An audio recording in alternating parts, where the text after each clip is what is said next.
And Professor Dilling and classmates. My name is Sherod Thompson, and today I'll be speaking to you on the role of non-governmental organizations in disaster response. Before delving into our main topic, I think it's important to set the tone by highlighting some harsh realities. One, disasters are unpredictable and very expensive to plan for and respond to. Two, cash is tight at every level of government.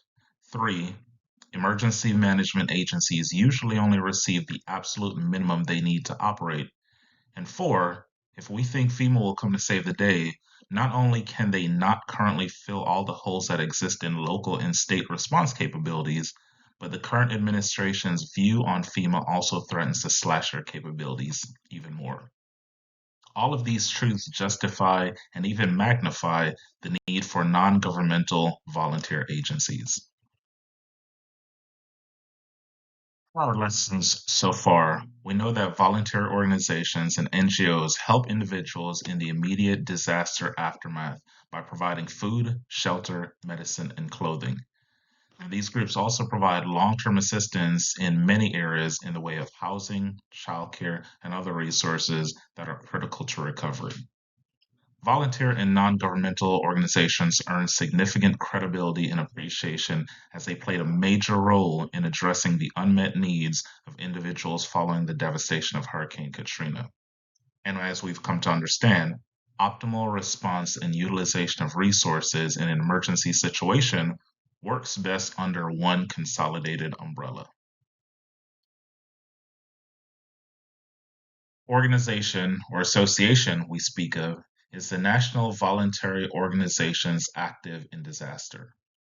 Founded over 50 years ago, this is an association of organizations that mitigate and alleviate the impact of disasters by promoting cooperation, communication, coordination, and collaboration to foster more effective delivery of services to communities affected by disasters. Operationally, NGOAs mobilize for disaster relief through various mechanisms. One is pre-positioned teams that proactively posture themselves in safe locations pre-event and are ready to respond as soon as the disaster event has passed.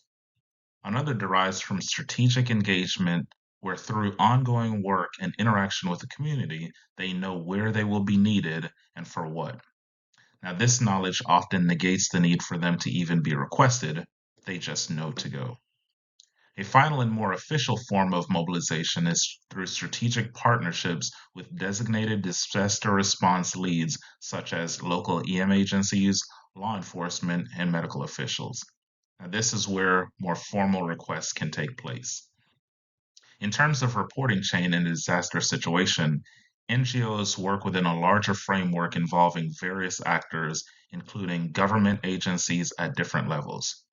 The primary reporting structure can vary depending on the nature and the scale of the disaster, but generally, NGOs collaborate closely with and often report to local and state EM agencies, FEMA, or relevant government entities, and/or national, state, and/or territorial VOAD leads. And when that response is needed, there's a couple of usual players that we can safely bet on being there. First, the American Red Cross has been involved in disaster relief since its founding in 1881 by Clara Barton, and it's been authorized to provide disaster relief since 1905. Now, during a response, the Red Cross provides essential services including emergency shelter, food, and relief supplies. They also offer health services, mental health support, and help with reconnecting families. Not to be outdone, and as a support agency for ESF6, they also provide much needed support to emergency workers during this response phase. Similar to the Red Cross, the Salvation Army's core services include providing food, shelter, and emotional and spiritual care to survivors and first responders. Their prioritization on adapting their services to meet the need of the specific disaster postures them well to also be able to extend their reach globally, as they've done disaster relief work in over 133 countries. While not as easily recognized as the Red Cross and Salvation Army, there are many domestic organizations that fill critical gaps in disaster relief. Here are just a couple of the many that you can find from state to state. Here we see a small sampling of organizations that provide disaster relief internationally, which is often of a greater need than here in the United States.